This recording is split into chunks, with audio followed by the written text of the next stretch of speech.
मेरा 20 साल का नौकर रामू हमेशा मेरे आगे पीछे घूमता रहता था। मैंने उसे छोटा समझा था, लेकिन एक दिन उसने मुझसे कहा, मालकिन, मुझे छोटा समझने की गलती मत कीजिए। उस रात जब मैंने उसे देखा तो मैं आश्चर्यचकित हो गई थी, क्योंकि उस रात रामू ने 20 साल के लड़के की तरह नहीं, बल्कि 30 साल के आदमी की तरह मेरा। हेलो दोस्तों, आज की इस अनोखी कहानी में आप सभी का स्वागत है। जब से रामू मेरे पास सोने लगा था, तब से मेरे शरीर में बदलाव आने लगे थे।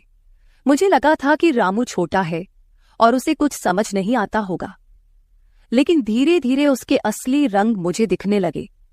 मैंने कभी सोचा भी नहीं था कि 20 साल का लड़का मेरी तरह की 40 साल की महिला को इतना सुख दे सकता है। रामू 20 साल का था। उसे मैं गांव से अपने घर काम के लिए लाई थी। मेरे घर में सिर्फ मैं और मेरा 1 साल का बेटा था। जब मैं काम पर जाती थी तो रामू मेरे बच्चे की देखभाल करता और वह मेरे घर में ही रहता था। मैं बिना शादी के मां बन गई थी। मेरे प्रेमी ने शादी का झांसा देकर मुझसे प्रेम का खेल खेला। जब मैं गर्भवती हो गई तो मैं उसके घर गई और वहां मैंने देखा कि उसकी शादी हो रही थी। उसने मुझसे प्रेम का नाटक किया और किसी और लड़की से शादी कर ली थी। मेरे पेट में पल रहे बच्चे को मारने का मेरा मन नहीं हुआ, और जब मैंने गर्भपात कराने का सोचा, तब तक समय निकल चुका था। मैं 5 महीने की गर्भवती हो चुकी थी। मेरे माता पिता ने मुझे और मेरे बच्चे को स्वीकारने से इनकार कर दिया। तब मैं अकेली रहने लगी। कई महीने पहले मैं अपने गांव गई थी, अपने दादा के 100वें जन्मदिन के लिए। मेरे दादा ने मुझे जन्मदिन का निमंत्रण भेजा था और इसलिए मैं गांव गई थी। मेरे बेटे को वहां सिर्फ मेरे दादा ने ही प्यार से गोद में लिया था। आरव उनके पास खेल रहा था। तभी ऑफिस से मेरा फोन आया और मैं कुछ देर के लिए फोन पर बात करने के लिए बाहर चली गई। जब मैं वापस आई तो मेरा आरव दादा के पास नहीं बल्कि घर के एक नौकर के पास था। मैंने देखा कि आरव उस नौकर के पास अच्छे से खेल रहा था। मैंने अपने बच्चे को उस नौकर से लिया और वहां से जाने लगी। तभी उस नौकर ने मुझे रोका। वह कहने लगा, मालकिन, मुझे थोड़ी मदद चाहिए। मुझे पैसे की नहीं बल्कि काम की जरूरत है। उसने अपना परिचय दिया और कहा, मैं रामू हूं। मैं इस घर में गाय भैंस के गौशाले की सफाई का काम करता था, लेकिन अब बड़े साहब गाय भैंस बेचने की बात कर रहे हैं। अगर आपके पास कोई काम हो तो दीजिए। मुझे काम की बहुत जरूरत है। मेरे माता पिता भी मजदूरी करते हैं। मुझे काम की बहुत जरूरत है। तब मैंने कहा, मेरे बच्चे की देखभाल का काम है, लेकिन इसके लिए तुम्हें शहर चलना होगा। इस काम के लिए मैं तुम्हें 5,000 रुपये महीना दूंगी। रामू मेरे साथ शहर आने के लिए तैयार हो गया। आरव उसके साथ अच्छे से रहता था और यह देखकर मैंने रामू को अपने घर लाने का फैसला किया। रामू तब से मेरे घर में ही रहने लगा। उसने कहा कि हर 4 महीने बाद जब थोड़े पैसे जमा हो जाएंगे, तब वह अपने गांव जाएगा। रामू दिन भर मेरे बच्चे की अच्छे से देखभाल करता और घर के कामों में भी मेरी मदद करता। रामू को घर आए 1 महीना हो चुका था और इस 1 महीने में उसने मेरा दिल जीत लिया था। उसकी देखभाल से मेरे बेटे की सेहत भी सुधर गई थी। जो आरव मुझे परेशान करता था, अब वह रामू के हाथों से अच्छे से खाना खाता था। मैंने रामू को एक अलग कमरा दिया था। एक दिन रात में आरव बहुत रोने लगा। किसी भी तरह से वह शांत नहीं हो रहा था। बच्चे के रोने की आवाज सुनकर रामू मेरे कमरे में आया और उसने आरव को मुझसे ले लिया। रामू के पास जाते ही आरव शांत हो गया था। रात बहुत हो चुकी थी। आरव रामू को छोड़ नहीं रहा था, तो मैंने रामू को अपने कमरे में ही सोने के लिए कह दिया। सुबह जब मैं उठी तो आरव रामू से लिपटकर सो रहा था। उस रात के बाद से रामू आरव के लिए मेरे कमरे में सोने लगा। रामू के आने के बाद सब कुछ अच्छे से चल रहा था। रामू के काम से खुश होकर छुट्टी के दिन मैं उसे मॉल लेकर गई। वहां मैंने उसके लिए अच्छे कपड़े खरीदे और सैलून में जाकर उसकी नई हेयर स्टाइल बनवाई। रामू देखने में अच्छा था, लेकिन वह एकदम साधारण तरीके से रहता था। उस दिन मैंने उसका पूरा लुक ही बदल दिया था। उसे नए अंदाज में देखकर मैं भी उस पर विश्वास नहीं कर पा रही थी। कल तक जो एक साधारण सा नौकर था, वह इतना हैंडसम और स्मार्ट दिख सकता है, इसकी मैंने कल्पना भी नहीं की थी। मॉल से हम घर आए तो आरव आते ही सो गया था।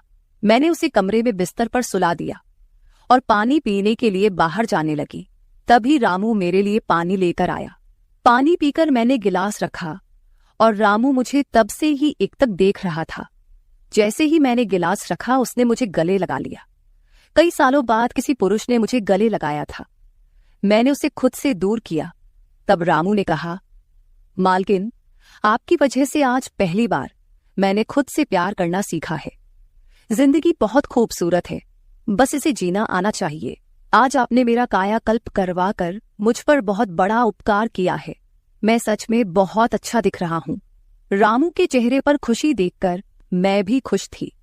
अगले दिन से वह बहुत स्वच्छ और सलीके से रहने लगा था।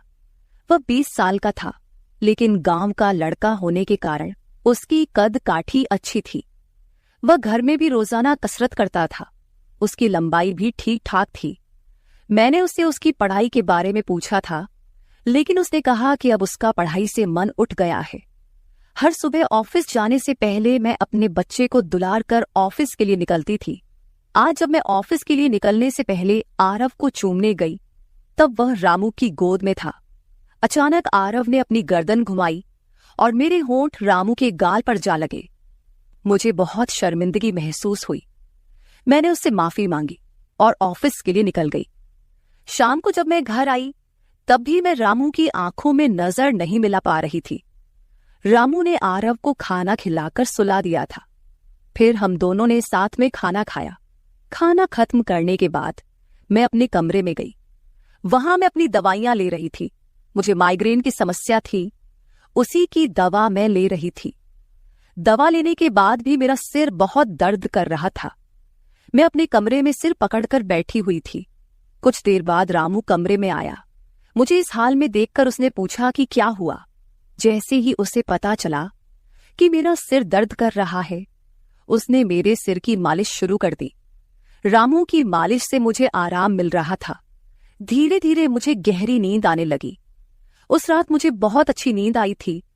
अगले दिन हमारे ऑफिस में ट्रेडिशनल डे का फंक्शन था और इसके लिए मैंने गुजराती लुक अपनाने का फैसला किया। मैंने घाघरा पहन लिया था, लेकिन स्कर्ट का नॉट बांधने में मुझे दिक्कत हो रही थी। तब मैंने रामू को कमरे में बुलाया और उससे नॉट बांधने को कहा।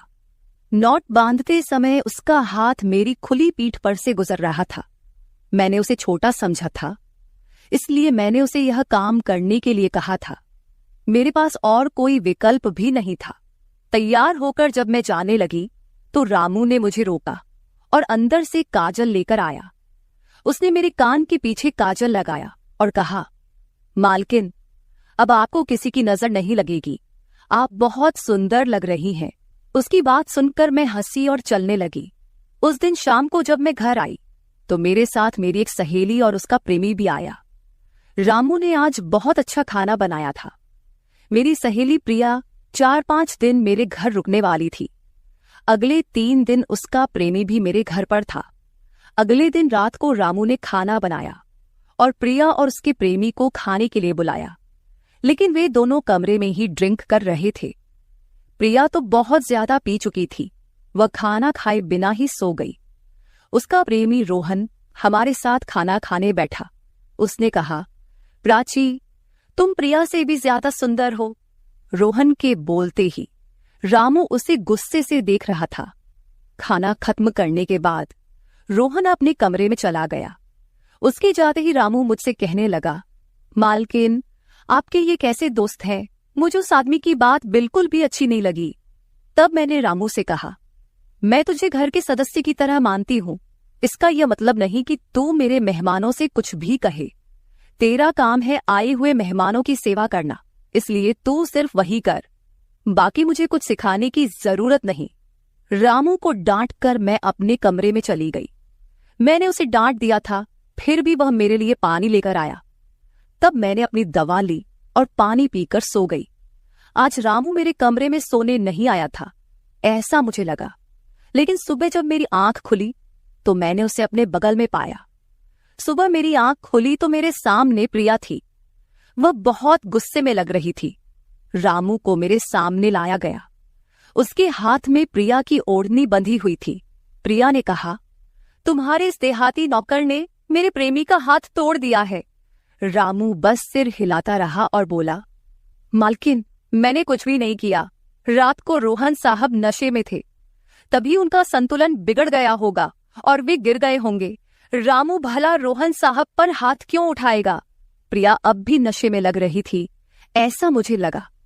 रामू ने मेरे लिए उन दोनों से माफी मांगी। प्रिया और रोहन तभी वहां से चले गए। रामू मुझसे भी माफी मांगने लगा। मुझे पता था कि उसने कुछ नहीं किया था। आज मैंने छुट्टी ली थी क्योंकि कई दिनों से मैं बहुत व्यस्त थी। आज सोचा कि खुद के लिए थोड़ा समय निकालूं। नाश्ता करने के बाद मैं फिर से 1 घंटे के लिए सो गई। आरव भी मेरे साथ सो गया था। उठने के बाद मुझे 1 कप चाय की जरूरत महसूस हुई। मैं रामू को चाय बनाने के लिए पुकार रही थी, लेकिन उसकी तरफ से कोई जवाब नहीं आ रहा था।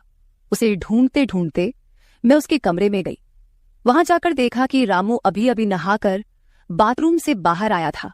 उसने शर्ट नहीं पहनी थी। मैंने पहली बार उसे इस तरह देखा। रामू का शरीर बेहद मजबूत था। उसका शरीर किसी योद्धा की तरह दिख रहा था। मैं उसे टकटकी लगाकर देख रही थी। मुझे उस वक्त कोई होश नहीं था। कई सालों बाद मैं किसी जवान पुरुष को इस तरह बिना कपड़ों के देख रही थी। मैं उसे टकटकी लगाए देख रही थी। तभी रामू ने मुझे आवाज दी। वह मेरे सामने शर्ट पहनकर खड़ा था, फिर भी मैं अपनी सुध-बुध खोए उसे देख रही थी। उसने मेरी आंखों के सामने चुटकी बजाई। तब मैं होश में आई और उससे कहा कि मेरे लिए चाय बना दे। आज घर में ही थोड़ा खुद का स्किन केयर करने का सोचा, इसलिए दोपहर के समय मैं अपने कमरे में अपना पार्लर चलाने लगी। उस समय मैंने शॉर्ट्स और गाउन पहन रखा था और मैं अपने पैरों का वैक्सिंग कर रही थी। वैक्सिंग करते समय गलती से मैंने थोड़ा ज्यादा गर्म वैक्स अपने पैर पर लगा लिया, जिससे जलन हुई और मेरे मुंह से तेज आवाज निकल गई। मेरी आवाज सुनकर रामू दौड़ता हुआ मेरे कमरे में आया। उसने मेरे जले हुए पैर को देखा। उसने मेरे पैर से गर्म वैक्स हटाया और वहां क्रीम लगा दी। उसके हाथ बार बार मेरे पैर पर अनजाने में फिर रहे थे और उस वक्त मेरे मन में जो भावनाएं उत्पन्न हो रही थीं, उन्हें व्यक्त करना मेरे लिए मुश्किल हो रहा था। रामू की नजर मुझ पर पड़ते ही मैं दर्द से कराह उठी। मुझे इस हालत में देखकर उसने कहा, बाई साहब, अब आप बस आराम से लेट जाइए। आपको जो भी करना है मुझे बताइए, मैं आपकी मदद कर दूंगा।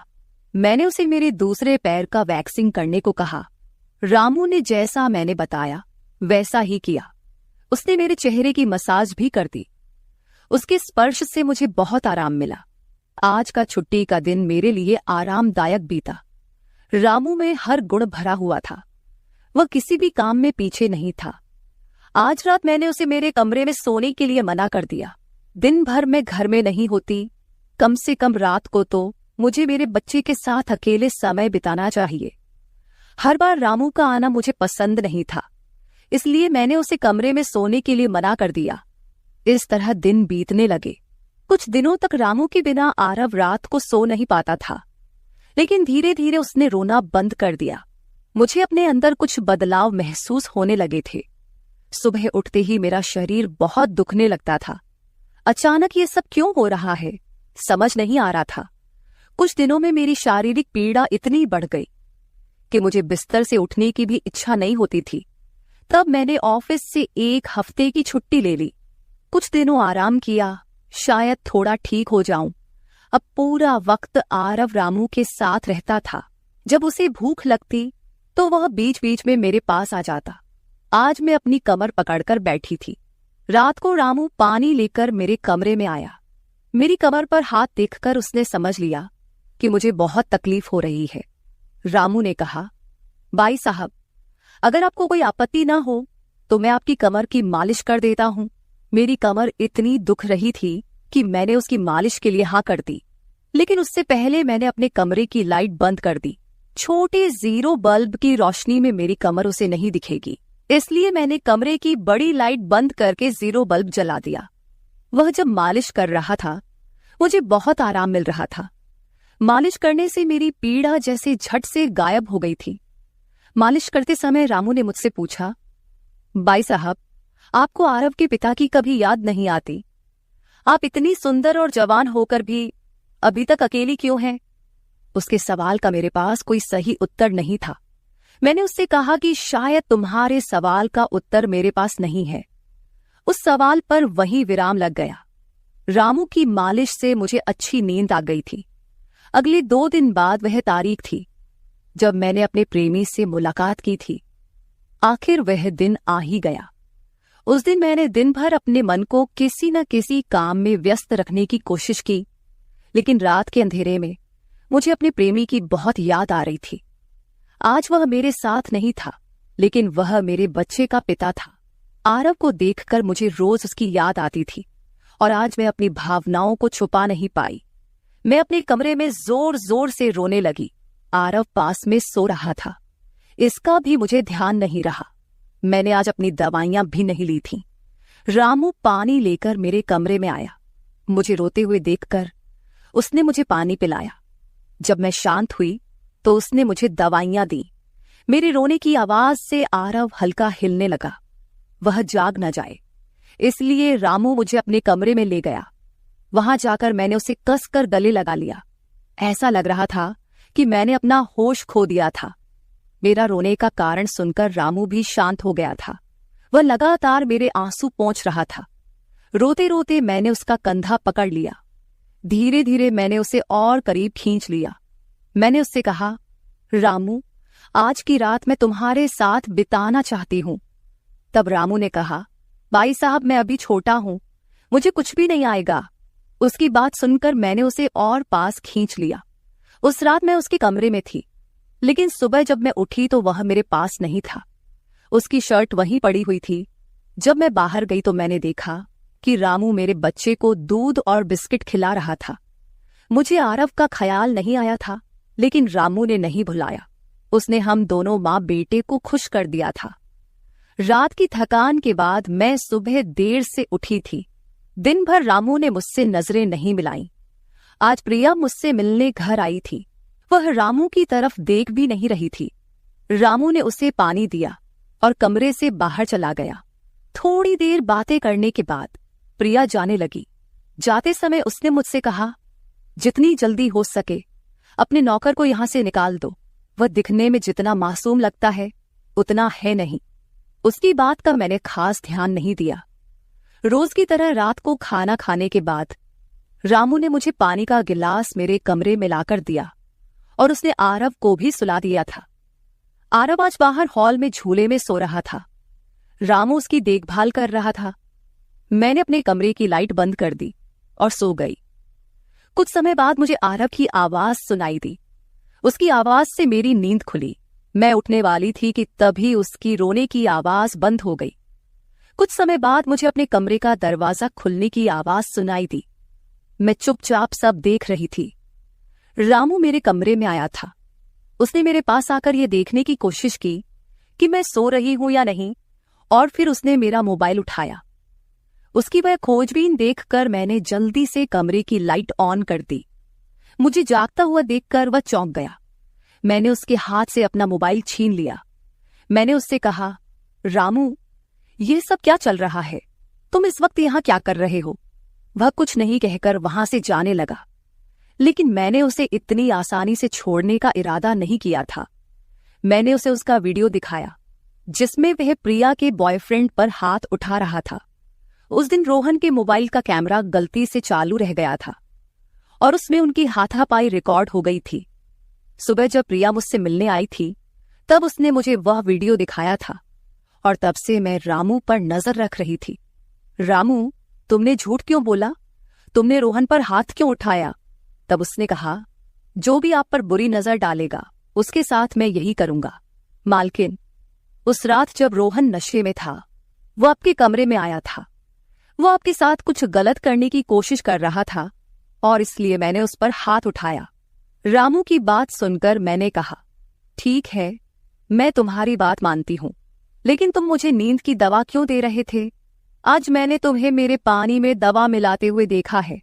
तुम्हारी नजर मुझ पर थी और तुम जो चाहते थे वह मैंने तुम्हें दे दिया है। अब अपना हिसाब करो और गांव निकलो।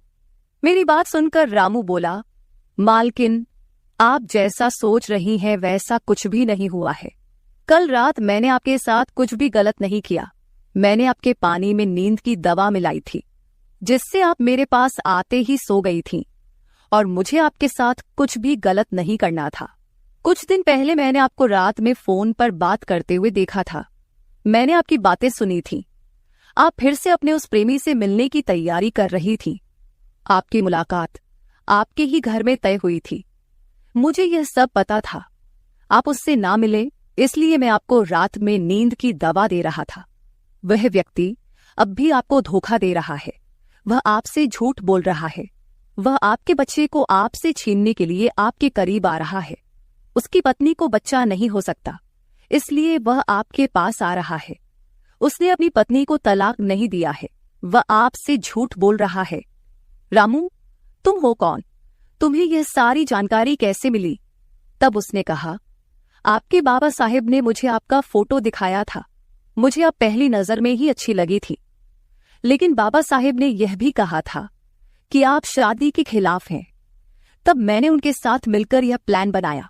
आपके दिल में अपनी जगह बनाने के लिए मैं यहां आया था, लेकिन यहां आने के बाद मैंने देखा कि बहुत से लोग आप पर बुरी नजर रखते हैं, इसलिए मैंने आपकी सुरक्षा करनी शुरू कर दी।